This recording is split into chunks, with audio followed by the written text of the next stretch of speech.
We're here in a gallery called A Year on the Farm, and this is a gallery that we use to talk about the seasonal round in the countryside, the kind of jobs that farmers do at different times of year. It starts in spring, which is not the starting point for the agricultural year, but is nevertheless the starting point for most of us in terms of the way we think about the seasonal round. It takes you through spring, summer, autumn and winter and situates many of the common jobs that take place on the farm within each of those seasons, and many of those have not changed over the last couple of centuries. But we're also here using these collections as a way to talk about the future of farming. So there's another interesting contrast with the ways in which this gallery works and the way in which contemporary farming works.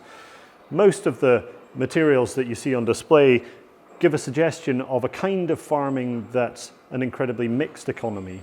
A few sheep, a few pigs, a couple of cows and maybe a heavy horse or two. In reality, we've not only moved away from using draft animals like horses and oxen to power our machinery, but on top of that, we've moved to a much more monocultural form of farming, whereby producers tend to focus on one particular special type of production.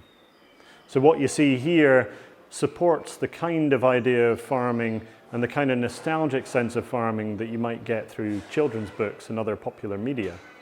That kind of mixed farming economy that by and large is no longer a reality.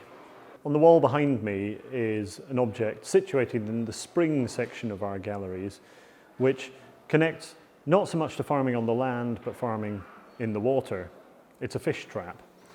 A fish trap that was probably collected for the museum largely as a representation of a particular form of heritage craft. It's called a putcher, and it would have been produced for use on the Severn estuary, where seasonal trapping of salmon was a common thing.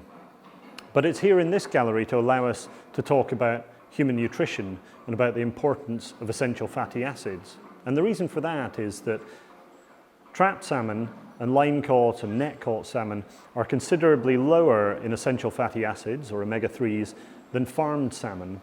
So the contemporary response to that is to begin to research the development of genetically modified cereal crops that can then be fed to salmon, farmed salmon, to raise the levels of essential fatty acids. So this section of the displays, which focuses in the end of the spring on sheep farming and the beginning of the summer on arable farming and cereal production, allows us to talk about some of the changes to farming that have happened over the last 200 years.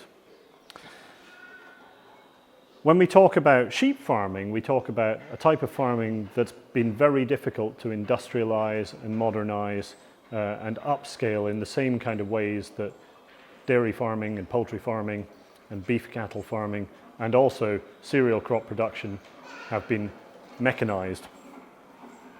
So this is an object and a set of objects that allow us to talk about a type of farming that hasn't changed a great deal. And it sits in direct contrast to this. This is a reaper, an object designed for major agricultural production and the early stages of mechanization in cereal crop production. So a reaper is one of the things that a modern combine harvester does. It cuts a crop. And this is an object not built here in England, but built in America and built to cope with massive prairie-style farming in a different landscape, and an object that had a recursive influence on the landscape here and the ways in which we farm in that landscape.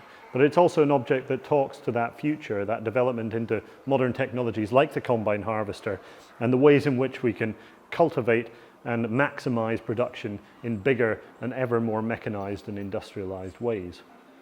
So direct contrast here to some extent. But there's also a little trick in here. This isn't a traditional breed of English sheep. This is a Texel. This is an overseas breed. This is a breed developed in the Netherlands. So there's a hint here of some of the ways in which farming is still changing and developing, even in those areas where it's been more difficult to mechanize and modernize. Okay, so in this display case, in the autumn section of our displays, we have a number of things that connect to the huge library and archive that the museum houses.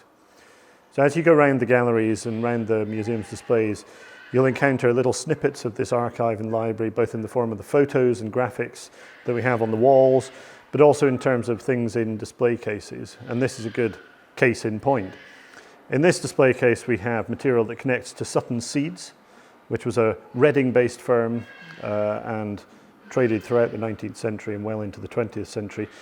We have the Sutton Seeds archive in other parts of the collection, and we also house and look after many objects that connect to the history of Sutton Seeds, a local firm, but a firm that had a global reach and a global influence on agriculture and agricultural development. We also have in this case the Herefordshire Pomona, and that's this extraordinary book here, which is a gathering of traditional cultivars of apple types and varieties that would have been found within Herefordshire.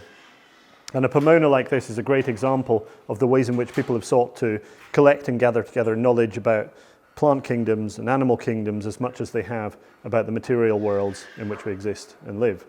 So it's a good counterpoint in some ways to the museum's object collection and its archive holdings, a way of talking about the need for us to harvest and gather knowledge about the plants and the animals that we rely on for our food.